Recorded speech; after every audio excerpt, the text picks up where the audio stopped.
Alors aujourd'hui, on va parler de William Blake, un artiste, poète et graveur anglais, mais surtout un visionnaire au tournant du XVIIIe et du XIXe siècle. Alors certes, il vivait à Londres, mais il jurait avoir vu des anges dans la rue, et ainsi que des prophètes dans les arbres. Ces visions-là, il va les mettre en images et surtout visibles dans ses albums illustrés. Blake, c'est avant tout un artiste qui refuse la rationalité des Lumières. Pour lui, le spirituel, le rêve et l'imaginaire est bien plus réel que ce qu'on a sous les yeux. Donc ses œuvres mélangent Bible, mythologie personnelle et critique de la société, dans un style très linéaire, rempli de symboles et de corps torsadés. Alors on va parler de sa première œuvre clé, Songs of Innocence of Experience. Donc ce n'est pas seulement un recueil de poèmes, c'est une œuvre d'art totale. L'artiste va graver le texte et l'image sur la même plaque et va ensuite y ajouter de la couleur. Blake oppose ici l'innocence de l'enfance à l'expérience de l'adulte, selon la corruption de l'industrie, la corruption de l'Église, la corruption de la société. Il renvoie une critique très dure du monde du 19e siècle, mais sous une apparence d'une douceur infantile. Ensuite, autre œuvre essentielle, The Marriage of Heaven and Hell. Rien qu'au titre, on comprend sa démarche.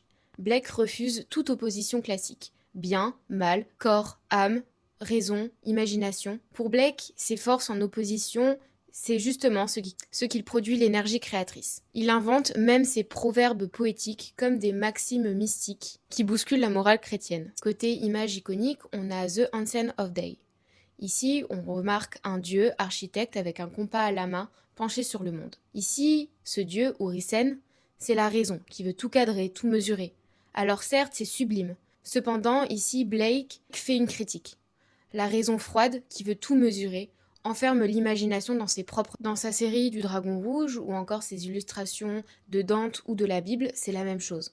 On retrouve des corps hyper musclés, des postures hyper dramatiques et surtout des lumières violentes. Ce n'est pas du naturalisme, c'est du théâtre mystique.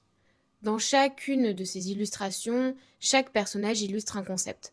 Le mal, la chute, le désespoir. L'image devient un langage symbolique. Ce qui fait la singularité de Blake, c'est aussi sa technique. En effet, il va inventer une sorte de gravure enluminée où le texte est dessiné comme une image, entouré de flammes, de végétaux ou de figures. Il contrôle tout.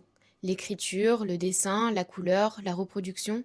Et dans une époque où l'impression commence à s'industrialiser, lui fait tout l'inverse. Des livres artisanaux, quasi magiques, tirés en très peu d'exemplaires. En conclusion, William Blake, c'est un peu le romantisme poussé à l'extrême.